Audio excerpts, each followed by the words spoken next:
पिछले लेक्चर में हमने कॉस सिग्नल को समझ लिया था टाइम डोमेन फ्रीक्वेंसी डोमेन में। हमें समझ में आ चुका है कॉस सिग्नल के फूरियर सीरीज कोएफिशिएंट C1 और C-1 होते हैं केवल, और ये होते हैं एम्पलीट्यूड का बाई 2। उस हिसाब से हमारा जो फूरियर ट्रांसफॉर्म था फ्रीक्वेंसी डोमेन में ओमेगा स्केल पे एफ स्केल पर, वो ये रिजल्ट बन करके आया था। और इससे हमें समझ में आया था कि हमारा जो भी कॉस सिग्नल होगा उसको अगर हम फ्रीक्वेंसी स्केल पर शो करेंगे तो कॉस की जो भी फ्रीक्वेंसी होगी उस फ्रीक्वेंसी पर और उसके नेगेटिव पर दो इम्पल्सेस आएंगी, और इम्पल्सेस आएंगी कॉस के एम्पलीट्यूड की बाई 2 हाइट की। ये हमने एनालाइज कर लिया था इसको फ्रीक्वेंसी डोमेन में। Hello everybody, I S Vashishtha welcome you all on this platform of G centric. अब आज हम इसमें कंटिन्यू करने वाले हैं। अब कॉस के बाद अगर सिग्नल साइन सिग्नल हो या और भी डिफरेंट इम्पल्स ट्रेन हो, इम्पल्स सिग्नल हो, और आगे बढ़ेंगे हम जितना कवर कर सकेंगे इस लेक्चर में, उसके बाद कंटिन्यू करेंगे। तो नेक्स्ट है analyse signal X T equal to A sine omega naught T in both time and frequency domain. अगर मुझे इसको टाइम डोमेन में समझना है तो A sine omega naught T, sinusoidal signal जो होता है साइन, उसकी वही पॉजिटिव नेगेटिव साइकिल होती है, बट जीरो पर जीरो वैल्यू होता है। इस तरीके से होगा ये, पॉजिटिव टाइम पे भी और नेगेटिव टाइम पे भी। पीक वैल्यूज 5 और -5 के बीच में वेरी कर रहा होगा। ओमेगा चेंज करने से क्या इफेक्ट होता है पिछले लेक्चर में हम समझ चुके हैं। ए को कम ज्यादा करने से क्या इफेक्ट होगा टाइम डोमेन में क्लियर है हमारे लिए। अगर फ्रीक्वेंसी डोमेन में चाहिए तो हमें फूरियर ट्रांसफॉर्म फाइंड करना है x of J omega. Expression ऐसा कुछ होता था, ये अगर ध्यान में आ रहा है तो गलत बात है। सिग्नल पीरियोडिक है इसलिए ये नहीं आना चाहिए माइंड में, बल्कि ये आना चाहिए। क्या होता था 2 pi CN del omega minus N omega naught N equal to minus infinite to infinite. यहाँ हम बात करें अगर इसके फूरियर सीरीज कोफिशिएंट्स, तो साइन सिग्नल के फूरियर कोफिशिएंट C1 और C-1 होते थे, दोनों एक दूसरे के नेगेटिव होते थे, a/2j और -a/2j। प्योर इमेजिनरी वैल्यूज के साथ आ रहा है जे, है ना। जे को चाहो तो आप ऊपर ले जा करके नेगेटिव करके लिख सकते हैं। इस हिसाब से समझे तो आप n की केवल वैल्यू 1 और -1 के लिए बोलेंगे तो x ऑफ जे ओमेगा क्या बनेगा, x ऑफ जे ओमेगा बनेगा C1 इज a/2j इंटू 2 पाई, तो हो जाएगा a/j del omega minus omega naught. जब n -1 पुट करेंगे तो हो जाएगा 2 pi into a/2j with negative, तो minus a/j del omega plus omega naught. दो इम्पल्सेज आ रही हैं, एक ओमेगा नॉट पर, एक माइनस ओमेगा नॉट पर। क्या वैल्यूज के साथ आ रही है वो हमें समझ में आ ही रहा है। अगर एक्स ऑफ जे ओमेगा के बजाय हम एक्स ऑफ एफ फाइंड करें तो ये समेशन में 2 पाई के बजाय CN रहेगा केवल, n equal to minus infinite to infinite. इस हिसाब से भी दो इम्पल्सेज आ जाएंगी C1 और C-1 की वैल्यूज के साथ, तो ये बनेगी a/2j del f minus F naught minus a/2j del f plus F naught. ये रिजल्ट ऐसा बन करके आ रहा है।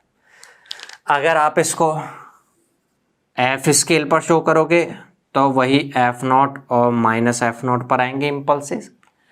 एक आएगी a/2j वैल्यू के साथ, एक आएगी वैल्यू a/2j नहीं, वैल्यू तो इनफाइनाइट है, हाइट a/2j मीन्स एरिया के अकॉर्डिंग, माइनस a/2j नेगेटिव है इसलिए इसको बैक पीछे की साइड में कर दिया। अब आप कहोगे इमेजिनरी है, इमेजिनरी है, प्योर इमेजिनरी है, इस स्केल पर आप प्योर इमेजिनरी वैल्यू रख सकते हैं। प्योर रियल होते तो प्योर रियल रख सकते थे, लेकिन कॉम्प्लेक्स होती तो फिर हम मैग्नीट्यूड और फेज स्पेक्ट्रम अलग से शो करते फ्रीक्वेंसी स्पेक्ट्रम समझने के लिए। अगर यही ओमेगा स्केल पर शो करेंगे तो एक आएगा omega equal to omega naught पर, और एक इम्पल्स आएगा omega equal to minus omega naught पर। वैल्यू आएगी a/j और माइनस a/j। अगर आप कॉस से फर्क समझें दोनों में तो यह कि कॉस में a/2 था, यहाँ j के साथ हो जाएगा, और कॉस में दोनों पॉजिटिव होते थे, यहाँ नेगेटिव साइड वाला नेगेटिव आएगा। अब आप बोलोगे कि अभी तक तो सर आप बोलते थे कि जैसा पॉजिटिव में होता है वैसा ही होता है नेगेटिव में, लेकिन वो होता है मैग्नीट्यूड। अगर आप इसका मैग्नीट्यूड बात करोगे तो a/2j का मैग्नीट्यूड तो 2 बनेगा ना, यहाँ पे इसका मैग्नीट्यूड तो a/2 बनेगा, और इसका मैग्नीट्यूड भी कितना बनेगा a/2। नेगेटिव से मैग्नीट्यूड पे फर्क नहीं पड़ने वाला। तो मैग्नीट्यूड स्पेक्ट्रम अगर बनाने लिखोगे तो ऐसा है, और रिजल्टिंग टोटल स्पेक्ट्रम बने तो क्योंकि प्योर इमेजिनरी है इस स्केल पर इसको शो कर सकते हैं। हमारे लिए कम्युनिकेशन सिस्टम्स में बहुत जगह पर ज़्यादातर यूज में आएगा कॉस, और कहीं कहीं पर कुछ कुछ जगह पर यूज में आएगा साइन भी। तो जब वहाँ यूज में आएगा तो मैं वहाँ नहीं एक्सप्लेन करूँगा, आगे आने वाले लेक्चर्स में जब ये ज़रूरत पड़े आपको माइंड में रहना चाहिए। देखिए बहुत सिंपल सा रहने वाला है कम्युनिकेशन सिस्टम्स आपके लिए, क्योंकि क्या क्या यूज में आने वाला है वो मैं पहले से बता दे रहा हूँ आपको पहले से मैं सजेस्ट कर दे रहा हूँ कि भाई इसको दिमाग में छाप करके रखिए। तो जब मैं पहले से बता दे रहा हूँ फिर मेरी बात अगर मान लेते हैं आप तो बहुत सिंपल रहने वाला है आपके लिए। आप मानते ही नहीं है, छोड़ देते हैं, सीरियसली नहीं लेते हैं, तो आगे प्रॉब्लम हो सकती है आपको। चलिए क्लियर होता है। नेक्स्ट आगे बढ़ते हैं, हम कुछ और सिग्नल्स के फ्रीक्वेंसी स्पेक्ट्रम समझते हैं। चलिए नेक्स्ट प्रॉब्लम है, एनालाइज करना है हमें this signal in both time and frequency domain. ये जैसे ही एक्सप्रेशन दिख जाए हमें तो टाइम डोमेन में कैसा होता है ये क्लियर रहना चाहिए, किस तरह का नजर आएगा, ठीक है, और फ्रीक्वेंसी स्पेक्ट्रम इसका कैसा नजर आएगा वो भी क्लियर होना चाहिए। तो पहले चलिए टाइम डोमेन में हम इसको समझते हैं। टाइम डोमेन में अगर सिग्नल को समझे हम एक्स टी इक्वल टू, ये जो है आप n की डिफरेंट वैल्यूज पुट करते चले, n की वैल्यूज माइनस इनफाइनाइट से इनफाइनाइट के बीच में जब जीरो पुट करेंगे तो del T minus zero means del T आएगा, और 1 पुट करेंगे तो डेल टी माइनस 1t ऐसा आएगा, 2 पुट करेंगे तो डेल टी माइनस 2t ऐसा आएगा एंड सो ऑन, और -1 पुट करेंगे तो डेल टी प्लस टी ऐसा आएगा एंड सो ऑन। ठीक है, तो आप समझ सकते हो यहां पर इम्पल्सेज आ रही होंगी टाइम पर। सबसे पहले एक इम्पल्स तो 0 पर दिख रही होगी, एक इम्पल्स ts पर दिख रही होगी, दूसरी इम्पल्स 2ts पर दिख रही होगी and so on, 3ts 4ts पर दिख रही होंगी, -ts पर दिख रही होगी, -2ts पर दिख रही होगी, -3ts पर दिख रही होगी एंड सो ऑन। 0 पर जो इम्पल्स दिख रही होगी वो a हाइट की होगी, ts पर भी a हाइट की है and so on.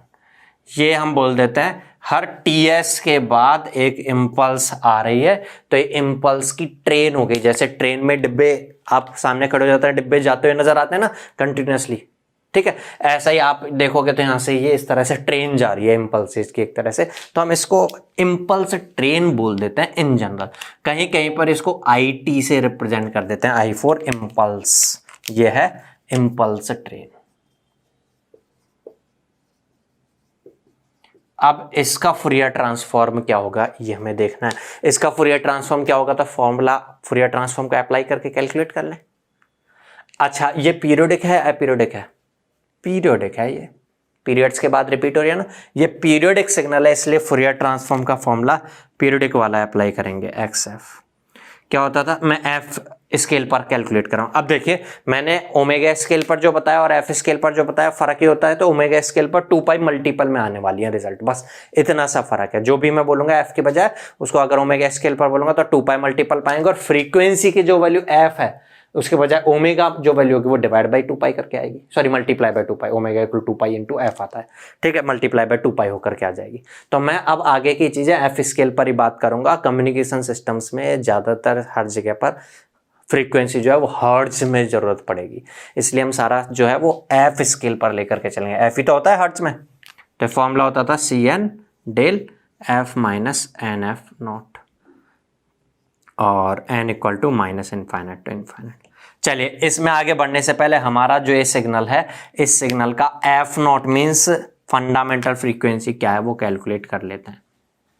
F not fundamental frequency होगा 1 डिवाइड बाई टाइम पीरियड, और टाइम पीरियड यहाँ पर क्या है, जितने टाइम के बाद रिपीटेशन हो रहा है TS, तो जहाँ पे F नॉट लिखा है 1/TS है। कहीं कहीं पर इम्पल्स ट्रेन का ये फ्रीक्वेंसी जिसमें रिपीट हो रही है इसको हम FS भी बोल देते हैं। इम्पल्स ट्रेन जिस फ्रीक्वेंसी के साथ रिपीट हो रही है, मतलब 1 सेकंड में ऐसे कितनी इम्पल्सेज आ जाएंगी 1 सेकंड के टाइम के अंदर, वही होगा ना फ्रीक्वेंसी का मतलब, ये FS से रिप्रेजेंट कर देते हैं। तो इसको NFS भी कहीं कहीं पर बोल सकते हो आप F नॉट की बजाय। आपको अब चाहिए CN। आपने इम्पल्स ट्रेन के फूरियर सीरीज कोएफिशिएंट्स क्या होते हैं पिछले से पिछले लेक्चर में कैलकुलेट करके रखे थे, और जो रखे थे वो आप पिछले लेक्चर्स के नोट्स में जाकर के उठा के देखने नहीं है, माइंड में रहने चाहिए भाई। ये जो बेसिक चीज है ये माइंड में रखें तभी काम बनेगा। तो फूरियर सीरीज कोएफिशिएंट्स क्या होते थे, A/TS for all n A/TS ही होता था। तो मैं अगर ये सब्स्टिट्यूट कर दूं CN की जगह A/TS, तो XF मुझे बोलना चाहिए XF equal to n equal to minus infinite to infinite A by T S del F minus N, F naught बोल दूं या एफ एस बोल दूं, एक ही बात है, एफ एस इज 1/ts। अगर यहां से हम समझें तो एक्स एफ बोल सकते हैं कि एन की वैल्यूज पुट करते चलो आप, जब 0 पुट करेंगे तो आएगा ए बाई टी एस, सब में आ रहा है तो ए बाई टी एस में कॉमन आउट निकाल देना। 0 पुट करेंगे तो एक आएगा डेल एफ, 1 पुट करेंगे तो del F minus F S, 2 put करेंगे तो del F minus 2fs and so on, -1 put करेंगे तो del F plus F S and so on, -2 -3 भी पुट करके माइनस इनफाइनाइट तक कह सकते हैं आप। तो आप कह सकते हो ये भी इम्पल्सेज आ गई, और ये जो इम्पल्सेज आ रही है वो कहाँ पर आ रही है, एक इम्पल्स आ रही है 0 पर, एक इम्पल्स आ रही है fs पर, एक 2fs पर, 3fs पर, 4fs पर and so on, -fs -2fs -3fs and so on. Height कितनी आ रही है सबकी, a बाई टी एस। ये हाइट वैल्यू नहीं बताएगी बल्कि इम्पल्स के अराउंड अंडर द एरिया जो बनेगा वो बताएगी। अब ये थोड़ा सा बराबर पे है, थोड़ा सा मैंने जल्दी में, ये डिस्टेंस सेम है ना सबकी, एफ एस की डिस्टेंस के साथ है।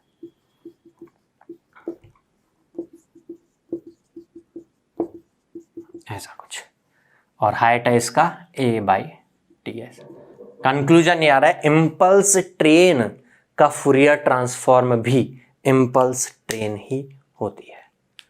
इम्पल्स ट्रेन का फूरियर ट्रांसफॉर्म फ्रीक्वेंसी डोमेन में जो आएगा वो हाइट होती है। इम्पल्स ट्रेन जो टाइम डोमेन में थी ए, उसमें डिवाइड कर दो इम्पल्स ट्रेन का टाइम पीरियड, उसका जो पीरियड है जिस पीरियड के बाद वो रिपीट हो रही है। अब ये टाइम पीरियड तो नहीं बोलेंगे, टाइम स्केल नहीं है बल्कि ये फ्रीक्वेंसी स्केल है। तो वो फ्रीक्वेंसी, जिस फ्रीक्वेंसी के बाद रिपीटेशन आ रहे होंगे, इम्पल्स आ रहे होंगे, वो फ्रीक्वेंसी होगी इसके टाइम पीरियड का रेसिप्रोकल। ये टाइम जितना ज्यादा वो फ्रीक्वेंसी उतनी नजदीक। Reciprocal F S equal to 1/ts है ना, ये टाइम जितना कम, मतलब जितनी जल्दी आ रही होगी वो एफ एस उतना ज्यादा पर आ रही होगी। क्लियर होता होगा बातें। तो ये हमें समझ करके रखना है, आगे बहुत यूज में आने वाला है इम्पल्स ट्रेन का फ्रीक्वेंसी स्पेक्ट्रम एनालिसिस। क्लियर होती होगी बातें। अब ये तो बहुत ही बेसिक हैं जो बहुत यूज में आने वाले हैं। कुछ एक स्टैंडर्ड ऐसी चीज और हैं जो काफी यूज में आएंगी क्वेश्चंस करते टाइम पर, वो फूरियर ट्रांसफॉर्म, और हम यहां पर देख लेते हैं। ठीक है, तो नेक्स्ट आगे देखते हैं। अभी हमने इम्पल्स ट्रेन का देखा है, अभी कुछ स्टैंडर्ड सिग्नल्स और होते हैं ना, यूनिट स्टेप, यूनिट इम्पल्स, उनके फूरियर ट्रांसफॉर्म भी हम फाइंड करने का ट्राई करेंगे। लेकिन उससे पहले कुछ प्रॉपर्टीज डिस्कस करते करते हम सारे ये सब चीजें देखेंगे। प्रॉपर्टीज ऑफ फूरियर ट्रांसफॉर्म के साथ प्रैक्टिस करते चलेंगे, कुछ रिजल्ट भी निकलते चलेंगे कुछ सिग्नल्स के फूरियर ट्रांसफॉर्म की, और वो फिर माइंड में डालते चलना है। देखते हैं, चलिए। एक और सिग्नल है जो बहुत ज्यादा यूज में आता रहता है, इम्पल्स सिग्नल या यूनिट इम्पल्स सिग्नल। और इम्पल्स सिग्नल दोनों में फर्क क्या होता है वो भी हम समझेंगे। ठीक है, तो इस सिग्नल को थोड़ा सा डिस्कस करते हैं, सिग्नल से रिलेटेड प्रॉपर्टीज डिस्कस करते हैं, और अब यहाँ पर इसका फ्रीक्वेंसी स्पेक्ट्रम क्या होगा, फ्रीक्वेंसी डोमेन में कैसा नजर आएगा वो डिस्कस करते हैं।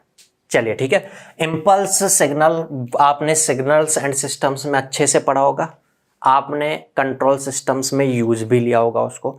जैसे कंट्रोल सिस्टम में यूज लेते हैं ऐसे ही आपका कम्युनिकेशन सिस्टम में भी ये यूज में आने वाले हैं इससे रिलेटेड कंसेप्ट्स। तो मैं बहुत ज़्यादा तो डेप्थ में नहीं डिस्कस करूंगा, आपको नोन है चीज़ें, बस मैं रिमाइंड करा रहा हूं। आपको पता होगा यूनिट इम्पल्स सिग्नल को हम डेल टी से रिप्रेजेंट करते हैं। When T is not equal to 0 value of this signal is 0। When T is not equal to 0 means positive या नेगेटिव वैल्यू इस सिग्नल की होती है 0। और जब टी 0 होता है, जब t 0 होता है तो वैल्यू इसकी होती है 1। कुछ लोग ऐसा बोलते हैं, कुछ लोग ऐसा बोलते हैं 1 होती है, सोचते हैं ऐसा, गलत सोचते हैं। वो वैल्यू 1 नहीं होती बल्कि वैल्यू क्या होती है उसको समझने के लिए इधर ध्यान दीजिएगा। मैं एक रेक्टेंगल कंसीडर कर रहा हूँ, ये इस रेक्टेंगल का कुछ विड्थ है और कुछ हाइट है। इसका अगर मैं एरिया बोलूंगा तो होगा ना a इंटू बी। अगर मैं कंसीडर कर रहा हूँ कि इसकी हाइट और विड्थ का जो मल्टीप्लीकेशन है एरिया है वो 1 है। अब मैं क्या करता हूं, इसकी विड्थ को कम कर देता हूं, अब जो पहले विड्थ थी उससे कम कर देता हूं। अब रेड कलर में जो नया रेक्टेंगल बन रहा है इसका एरिया तो 1 नहीं हो सकता, जो पहले बना हुआ था ब्लैक कलर में उसका एरिया 1 था। अब इसका एरिया 1 से कम नजर आएगा, लेकिन मैं कहना चाहता हूं कि एरिया मुझे 1 ही रखना है। तो मैंने ए को अगर डिक्रीज कर दिया तो बी को बढ़ाना चाहिए मेरे को, तो बी को मुझे बढ़ाना होगा इस तरीके से। अब मैं कह सकता हूं कि यहाँ एरिया 1 है। ऐसे ही अगर मैं विड्थ को और कम करता जाता हूं तो मुझे हाइट को बढ़ाना चाहिए ना, एरिया को 1 रखना है। अगर विड्थ को कम करते करते करते 0 कर दिया तो हाइट बढ़ाते बढ़ाते मुझे इनफाइनाइट करनी पड़ेगी। तो यूनिट इंपल्स सिग्नल में यूनिट का मतलब होता है ना 1। यूनिट का मतलब यह है कि ये इंपल्स सिग्नल एक्चुअल में एक रेक्टेंगल है, अराउंड द ओरिजिन है। अगर डेल टी लिखा हुआ है अराउंड द ओरिजिन है और इसका एरिया 1 है। ऐसा रेक्टेंगल जो अराउंड द ओरिजिन हो, जिसका एरिया 1 हो, but width tends to 0, so height आपको अब मजबूरी बस इनफाइनाइट करनी पड़ेगी। अगर आप एरिया को 1 रखना चाहते हो, विड्थ को कम करते जाओगे तो हाइट बढ़ानी पड़ेगी ना, ऐसा होता है। इसलिए अब ये इनफाइनाइट हाइट का तो आप शो नहीं कर सकते, तो इसलिए एरो लगा के शो कर देते हो, एरो लगा के शो कर देते हो। और एरो के साथ में एरो की ये जो हाइट 1 पर ले जाके छोड़ते हो, इसका मतलब यह है कि इसके एरिया 1 है। डेल टी की बजाय अगर कोई 2 डेल टी कर दे तो आप 1 मिनट यहां पर आप बोलोगे तो ऐसे बोलोगे ना कि इसका मतलब टाइम टी इक्वल टू 0 के अलावा बाकी सब जगह पर 0 था, और 0 पर वैल्यू कितनी है, इनफाइनाइट है, 1 नहीं है। 1 तो एरिया अंडर द रेक्टेंगल होगा, वैल्यू अगर बोलोगे तो आप इनफाइनाइट बोलोगे। अगर 2 डेल टी करोगे तो इसका दुगना कर दोगे। When T is not equal to 0, 0 का double is 0। When T equal to 0, infinite का डबल इज इनफाइनाइट। सेम नजर आ रहा है। और अगर आप वैसे भी शो करोगे तो ऐसे शो करोगे ना कि भाई वैल्यू यहाँ पे इनफाइनाइट, एरो लगा के ये शो कर दो भाई इनफाइनाइट तक है, ये 2 डेल टी हो गया। फर्क क्या होगा दोनों में समझना। मैं डेल टी को समझ चुका था, डेल टी एक्चुअल में एक रेक्टेंगल था जिसकी ये विड्थ है ना, ये शो कर दिया मैंने, बट इसकी वैल्यू क्या है, टेंड्स टू 0। और एरिया 1 होने के लिए इसकी हाइट जो b है वो टेंड्स टू इनफाइनाइट है। ये ब्लू कलर में डेल टी नजर आ रहा होगा आपको, ये डेल टी है। अगर मैं 2 डेल टी कर दूं तो इसका दुगना करना पड़ेगा, 0 का दुगना 0, 0 का दुगना 0, लेकिन यहां पर b का दुगना तो 2b करना पड़ेगा। ये b था हाइट, ये 2b हाइट है। अब एरिया आप बोलोगे इस नए वाले का तो ऐसे बोलोगे ना, a इंटू बी, थोड़ी a into 2b means a into B का डबल मीन्स 2। इसका एरिया 2 है। हाइट तो इनफाइनाइट का दुगना इनफाइनाइट ही बोलोगे, वैल्यू तो इनफाइनाइट ही बोलोगे, लेकिन एरिया 2 हो गया है। तो आप यहाँ पे एरिया जो होता है उस वैल्यू तक ले जाके छोड़ते हो ना, इसको 1 नहीं बल्कि 1 तो यहीं बीच में रह जाएगा, 2 तक ले जाकर के छोड़ोगे इसे। समझ में आती होगी बात। तो आप समझ सकते हो इन जनरल अगर कोई कहता है के डेल टी तो इसका मतलब हो जाएगा रेक्टेंगल है ये, जिसका विड्थ टेंड्स टू 0 है, हाइट टेंड्स टू इनफाइनाइट है, इसलिए एरो शो करोगे। लेकिन इसका ये कोफिशिएंट क्या बताएगा, एक्चुअल में ये जो था इसका के गुना, तो इसका जो एरिया होगा वो के होगा। तो आप ये हाइट के तक ले जाकर के छोड़ोगे इसको। ऐसे कभी ये नेगेटिव आ जाए माइनस ऑफ के डेल टी, तो आप इसको फिर नेगेटिव जो कोफिशिएंट है उतनी वैल्यू तक, तो इसको नीचे ले जाके छोड़ोगे। इसका मतलब आप कहना चाहोगे ऐसा कि इन जनरल के डेल टी में जो के कोफिशिएंट होता है वो area of that impulse signal होता है। अगर के नेगेटिव है तो नेगेटिव एरिया, एरिया कभी नेगेटिव थोड़ी होता है। नेगेटिव एरिया का मतलब ये होता है एरिया अंडर द कर्व। आपने पढ़ा होगा, बचपन से यूज में लेते आ रहे होंगे, इंटीग्रल कैलकुलस में भी पढ़ते होंगे। अगर a से लेके b तक ये जो फंक्शन है इसका इंटीग्रेशन किया जाए a टू b, तो ये fx के अराउंड fx के under area under the curve को शो करता है। लेकिन कभी ऐसा हो जाए कि हमारा fx पॉजिटिव साइड में जाके नेगेटिव साइड में जा रहा हो, तो a से लेके b तक आप एरिया करोगे तो अंडर द कर्व तो जा नहीं सकते, अबव द कर्व जाना पड़ेगा। लेकिन हमारी जो इंटीग्रल कैलकुलस होती है वो तो ये बोलती है integral of fx from a to b is area under the curve, ये अंडर की जगह अबव हो रहा है, तो हमारी जो डेफिनेशन है उसका अपोजिट हो रहा है, इसलिए नेगेटिव एरिया है, ऐसा बोल देते हैं। एक्चुअल में नेगेटिव साइन का मतलब एरिया अंडर द कर्व ना होकर के अबव द कर्व है। नेगेटिव एरिया होने का मतलब अबव। तो यहां पर भी देखेंगे तो आप ये रेक्टेंगल नीचे की तरफ ही जा रहा होगा ना, आप समझें तो इसको, तो इसके अबव द एरिया मतलब इस कर्व के अबव एरिया की बात कर रहे हैं। चले ये आप, मुझे लगता है कि आप में से 90% ऑफ पर्संस पहले से इसके साथ में वेल फैमिलियर होंगे। ठीक है, ये कुछ प्रॉपर्टीज और हम डिस्कस करते हैं इंपल्स सिग्नल के, फिर हम इसके फूरियर ट्रांसफॉर्म भी आपको पता होगा वहां पर पहुंचेंगे। बस मैं ये मान के चल रहा हूं कि जो 10-5% ऑफ पर्संस हैं जो भूल चुके हैं या जिनको नहीं पता है वो 100% में कन्वर्ट हो जाए, कि जो हम डिस्कस करने लगे कम्युनिकेशन सिस्टम तो कोई भी ऐसा बंदा ना रहे जिसको पता ना हो पुरानी चीजें। ठीक है, तो ध्यान से देखना, ये है डेल टी सिग्नल। अगर आप इसका इंटीग्रेशन करेंगे माइनस इनफाइनाइट टू इनफाइनाइट, आप डेल टी के बारे में समझ चुके हैं। डेल टी का कोफिशिएंट आपको बताता है अच्छा, डेल टी कहाँ पर होता है? 0 पर होता है। और ये इम्पल्स मतलब एक रेक्टेंगल होता है, ये कोफिशिएंट 1 है इसलिए 1 तक होगा, ठीक है, ऐसा होता है। अब कोई माइनस इनफाइनाइट कहीं दूर होगा, से प्लस इनफाइनाइट तक इसको इंटीग्रेशन करता है। तो अभी अभी मतलब समझ चुके हम, इंटीग्रेशन का मतलब एरिया अंडर द कर्व।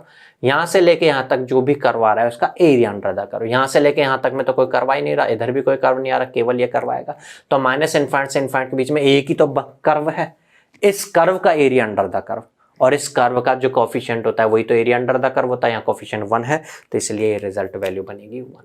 पहली चीज क्लियर होनी चाहिए, समझ में आती होगी पहली चीज। सिंपल सा बात है, जो भी डेल टी का कोफिशिएंट है वही एरिया अंडर द कर्व होता है। इंटीग्रेशन का मतलब ही एरिया अंडर द कर्व होता है, इसलिए आप इस इंपल्स सिग्नल का कोफिशिएंट जो कि इसका एरिया अंडर द कर्व है वो एरिया रिजल्ट बोल दोगे। इंटीग्रेशन मींस एरिया, इसलिए आपने 1 बोल दिया। क्लियर बात? चलिए सेकंड, अगर मैं minus infinite to infinite del T के बजाय के डेल टी को इंटीग्रेशन करूंगा तो इसका कोफिशिएंट, क्योंकि के है, इंटीग्रेशन का मतलब एरिया, और इसका एरिया अंडर द कर्व क्या होगा, इसका मतलब जो कोफिशिएंट होता है, तो रिजल्ट आ जाएगा के। अब ये कुछ भी आए आप रिजल्ट बता सकते हैं। क्लियर होती हो कि यहां तक चीज? Next, X T into del T समझते हैं। डेल टी ये है, इस डेल टी को आप मल्टीप्लाई करते हो अब एक सिग्नल से, इधर समझता हूं, ये डेल टी है, एक सिग्नल है, इसके साथ इसको मल्टीप्लाई कर तो ये एक्स टी है। एक्स टी किसी भी टाइम पर किसी भी वैल्यू के साथ हो सकता है। डेल टी फिक्स होता है, टाइम टी इक्वल टू 0 पर रहता है केवल। इसका मतलब जो आप इन दोनों को मल्टीप्लाई करोगे, X T into del T draw करने बैठोगे तो आपको समझ में आता है कि time T equal to negatives पर या पॉजिटिव्स पर डेल टी 0 है। 0 मल्टीप्लाई बाय ये कुछ भी होता रहे फिर 0 ही रहेगा, ये 0 ही रहने वाला है। कुछ भी हो वैल्यू इसकी एक्स टी की कोई फर्क नहीं पड़ता, रिजल्ट 0 ही रहने वाला है। लेकिन 0 पर जो भी इसकी वैल्यू होगी, 5 है, 2 है, 100 है, नेगेटिव है, पॉजिटिव, उतना मल्टीपल हो जाएगा डेल टी। ये डेल टी जो होगा इसके साथ कितना मल्टीपल हो जाएगा, जो एक्स की 0 पर वैल्यू है उसको मैं x0 बोल रहा हूं। तो अब इस डेल टी को 1 वैल्यू का शो करना चाहिए हमें, वैल्यू नहीं सॉरी हाइट, 1 हाइट का शो करना चाहिए, या x0 की जो वैल्यू होता है हाइट का शो करना चाहिए। मान लो यहाँ पर 5 होता तो आप 5 डेल टी बोलते, मान लो यहाँ पर 3 होता तो आप 3 डेल टी बोलते, यहाँ 100 होता तो 100 डेल टी बोलते, तो यहाँ x0 है तो x0 डेल टी बोलोगे। x0 डेल टी को आप x0 तक शो करते हो, ठीक है। तो इसलिए X T into del T को आपको बोलना चाहिए x0 डेल टी। सिंपल बात समझ में आई? ठीक है, अगर एक्स टी डेल टी को x0 डेल टी बोल रहे हो तो आप इसका इंटीग्रेशन कर रहे हो माइनस इनफाइनाइट टू इनफाइनाइट, तो हम समझ चुके हैं ये है x0। x0 कोई सिग्नल है या वैल्यू सिग्नल की है? वैल्यू है, नंबर होगा, कुछ वैल्यू होगी इसकी, कुछ जो वैल्यू डेल टी के साथ मल्टीप्लाई हो रही होगी मतलब उसका एरिया अंडर द कर्व, और इंटीग्रेशन का मतलब एरिया अंडर द कर्व भी तो होता है, इसलिए यहां पर इसका area under the curve means x0 value आ जाएगा। क्लियर होता है बातें? चलिए नेक्स्ट, अगर ये X T del T minus T naught हो तो del T minus T naught का मतलब क्या होता है? डेल टी को अगर del T minus T naught करें, इतना सा सबको पता होगा, छोटा सा बात, अगर किसी सिग्नल में कुछ माइनस कर देते हैं आप टी माइनस समथिंग तो वो टाइम में शिफ्ट होता है राइट साइड में, और प्लस कर देते हैं तो शिफ्ट होता है लेफ्ट साइड में, है ना। रटने वाली कोई बात नहीं है, इसको चाहे तो समझ सकते हैं। डेल टी को आप बोलते थे when T is not equal to 0 value is 0, when T equal to 0 value is infinite. अगर डेल टी की जगह डेल टी माइनस 2 बोले तो आप बोलोगे when T minus 2 is not equal to 0। भाई टी था तो टी, और टी माइनस 2 है तो T minus 2, T minus 2 not equal to 0 value is 0, and when T minus 2 equal to 0 value is infinite. T minus 2 equal to 0 का आप T equal to 2 भी तो बोल सकते हो, यहां से आप बोल सकते हो T is not equal to 2, मतलब ये टी इक्वल टू 2 पर इनफाइनाइट वैल्यू के साथ होगा। एरो बना के शो करने का मतलब ये कोफिशिएंट 1 मतलब एरिया 1, ठीक है। तो आप इस तरह शो कर दोगे तो ये 2 से इधर शिफ्ट हो गया। अगर ये प्लस होता तो आप बोलते t plus 2 is not equal to जो मींस -2, तो फिर -2 पे बनाए थे। ये सिंपल सी चीजें, शिफ्टिंग आप करते रहे होंगे बहुत सिग्नल्स का इस तरीके से सिग्नल सिस्टम में। तो मैं बस ये समझाना चाह रहा हूं कि अगर आप del T minus T naught बोल रहे हो, एक कहां गया, del T minus T naught बोल रहे हो, तो ये इंपल्स कहां पे आएगा? टी नॉट पर आएगा। टी नॉट माइनस में आ रहा है, जो माइनस होता है उतना वैल्यू राइट में शिफ्ट होकर के आ जाता है। अब इसको आप मल्टीप्लाई करोगे अगर एक्स टी से, तो एक्स की 0 पर जो वैल्यू वो मल्टीप्लाई होगी, या टी नॉट पर जो वैल्यू वो मल्टीप्लाई होगी, टी नॉट पर वैल्यू मल्टीप्लाई होगी। इसलिए एक्स की टी नॉट पर जो वैल्यू है वो उतनी वैल्यू का इंपल्स आ जाएगा। अगर simple del T minus T naught होता है तो ये, अब X T into del T minus T naught होता है तो एक्स की टी नॉट पर जो वैल्यू है उतना मल्टीपल इंपल्स का बन जाएगा। तो आप इंटीग्रेशन करेंगे अगर इसको, तो आप इसको आप ये बोल सकते हो, पुरानी प्रॉपर्टी से हमें समझ में आया, X at T naught del T minus T naught D T minus infinite to infinite, so it will be equal to integral की वैल्यू मीन्स एरिया, और एरिया मीन्स जो कोफिशिएंट है, कोफिशिएंट अब एक्स जीरो नहीं बल्कि x T not होगा। चलिए next समझें अगर हम एक ये प्रॉपर्टी, और ये प्रॉपर्टी पहले भी हमने यूज में ली है, del A T equal to 1/a del T होता है ना। तो मैं यहाँ पर इसको ऐसे कर दे रहा हूँ, minus infinite to infinite 1/2 sorry del T D T. Del T के साथ जो मल्टीपल होता है 1/mod(2), तो 2 ही कह सकते हो ना, उतना एरिया होता है इसका, और इंटीग्रेशन का मतलब एरिया अंडर द कर्व, सो आप 1/2 बोल सकते हो ऐसा। अगर ये डेल 2t या डेल t/3 होता तो आप कहते हैं a की वैल्यू 1/3 है, तो 1/1/3 होता, मल्टीपल में 3 आ जाता, रिजल्ट 3 बन जाता। मेरी बात समझ में आ रही है कि नहीं आ रही होगी मेरी बात समझ में? तो ये कुछ इंपल्स सिग्नल की प्रॉपर्टीज हैं। इसका फूरियर ट्रांसफॉर्म क्या होता है हमारे लिए इंपॉर्टेंट है। Fourier transform of impulse signal क्या है वो देखते हैं फिर। सो अब हमारा ऑब्जेक्टिव है signal X T equal to del T को फ्रीक्वेंसी डोमेन में एनालाइज करना है, मतलब फूरियर ट्रांसफॉर्म फाइंड करके एनालाइज करें। तो आपका जो सिग्नल एक्स टी है इसका फूरियर ट्रांसफॉर्म एक्स एफ क्या होने वाला है ये फाइंड करना है हमें। एक्स एफ फाइंड करें हम टाइम डोमेन में, तो अभी अभी सीख करके चुके हैं सिग्नल को, टाइम डोमेन में एनालाइज कर चुके हैं हम। इसका फ्रीक्वेंसी स्पेक्ट्रम समझना है फूरियर ट्रांसफॉर्म, तो आपको फूरियर ट्रांसफॉर्म फाइंड करना होगा। फॉर्मूला कौन सा अप्लाई करेंगे, इंटीग्रेशन वाला या समेशन वाला? भाई ये इम्पल्स सिग्नल जो होता है ये दिख रहा है हमें, ऐसा होता है, समझ में आता है हमें। पीरियोडिक है, अपीरियोडिक है? पीरियोडिक है भाई। ये कैसे पीरियोडिक है? क्या जो चीज आपको दिखी कभी वो वापस कभी रिपीट हुई? ये चलते रहे एक इस तरह से एक इम्पल्स नजर आया, वापस कभी रिपीट थोड़ी हुआ, वापस कभी रिपीट ही नहीं हुआ, तो ये पीरियोडिक नहीं है, अपीरियोडिक है। अपीरियोडिक है तो समेशन वाला नहीं बल्कि इंटीग्रेशन वाला एक्सप्रेशन जो होता था फूरियर ट्रांसफॉर्म का ये अप्लाई करना होगा हमें, जो कि होता था minus infinite to infinite signal जिसका कि आप फूरियर ट्रांसफॉर्म फाइंड कर रहे हो del T into E raise to power minus J omega T D T. अभी एक प्रॉपर्टी हम सीख के चुके हैं कि एक इम्पल्स सिग्नल को अगर किसी भी टाइम के फंक्शन से मल्टीप्लाई करते हैं, देखिए तो जिस टाइम पर ये इम्पल्स आ रहा है, इम्पल्स किस टाइम पे आ रहा है, 0 पर, उस टाइम पर इसकी वैल्यू, जब यहां बात करें तो इम्पल्स 0 पे आ रहा था तो x की 0 पर वैल्यू, जब यहां बात करें तो इम्पल्स t नॉट पे आ रहा था तो x की t नॉट पर वैल्यू यूज में लेते थे। अभी ये 0 पे है ना impulse, time t equal to 0 पर आएगा इम्पल्स, तो अगर ये डेल t माइनस 5 होता तो टाइम t इक्वल टू 5 पर इसकी वैल्यू लेकर चलते। तो आप इसको ये कहते हैं इसकी 0 पर वैल्यू क्या होगी, e to the power 0 means 1 इसका कोफिशिएंट रह जाएगा। इंटीग्रेशन से सॉल्व करेंगे तो कोफिशिएंट जो होगा वही तो एरिया होता है, तो रिजल्ट आ जाएगा 1। ये रिजल्ट जो 1 आ रहा है इसको देख करके तो ऐसा फील हो रहा है कि ये f का फंक्शन ही नहीं है। मैं तो कह रहा हूं ना कि इसका जवाब टाइम की फॉर्म में था तो टाइम का फंक्शन तो नजर आ रहा है। देखिए टाइम t के साथ ऐसे ऐसे चेंज हुआ, टाइम 0 पर इनफाइनाइट हुआ फिर वापस 0 हो गया, ये तो टाइम का फंक्शन होता है डेल टी। ये इस डेल टी का फूरियर ट्रांसफॉर्म तो एफ का फंक्शन ही नहीं नजर आ रहा, बट मैं तो बोल रहा हूं कि मैंने एक्स एफ फाइंड किया है। इसका मतलब क्या है कि एफ की फ्रीक्वेंसी की वैल्यूज चाहे कुछ भी पॉजिटिव हो, 0 हो, बहुत लार्ज हो, स्मॉल हो या नेगेटिव भी हो, हर फ्रीक्वेंसी पर इसका वैल्यू क्या रहेगा, 1। समझ में आया बात है? ये इसका स्पेक्ट्रम बन गया है।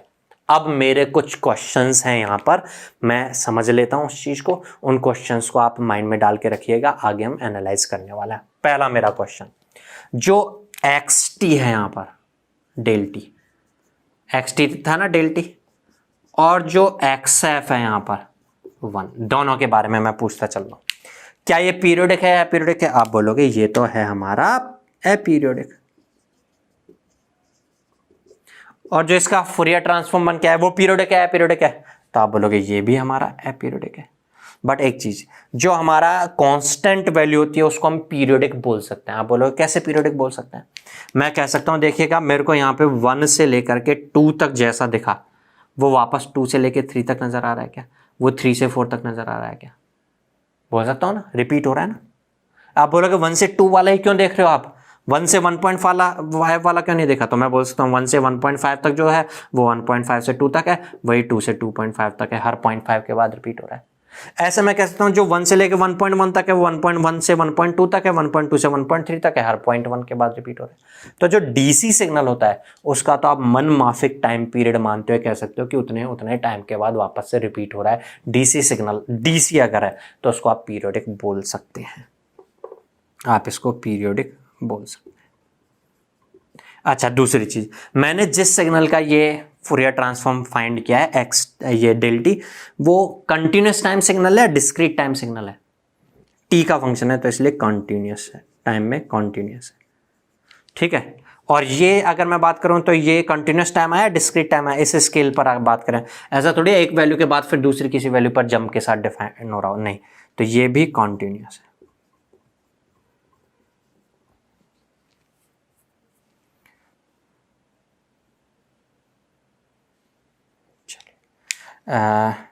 हम चलिए इसको थोड़ा सा और एनालाइज करेंगे, ये कुछ चीज़ें हमने ये भी डिस्कस कर ली हैं, ठीक है। हमने इम्पल्स सिग्नल का फूरियर ट्रांसफॉर्म समझ लिया, कांस्टेंट। इम्पल्स ट्रेन का फूरियर ट्रांसफॉर्म भी कुछ कांस्टेंट होता था क्या? हाँ, कांस्टेंट तो होता था, a/ts होता था, लेकिन ऑल टाइम पे नहीं होता था, बल्कि 0 के बाद फिर fs पे आता था, फिर 2fs पे आता था। एनालाइज कर पा रहे हो ना? ठीक है। तो यहां तक के कुछ फूरियर ट्रांसफॉर्म, कुछ सिग्नल्स के हमने डिस्कस किए, इनमें कोई प्रॉपर्टीज का नीड नहीं था।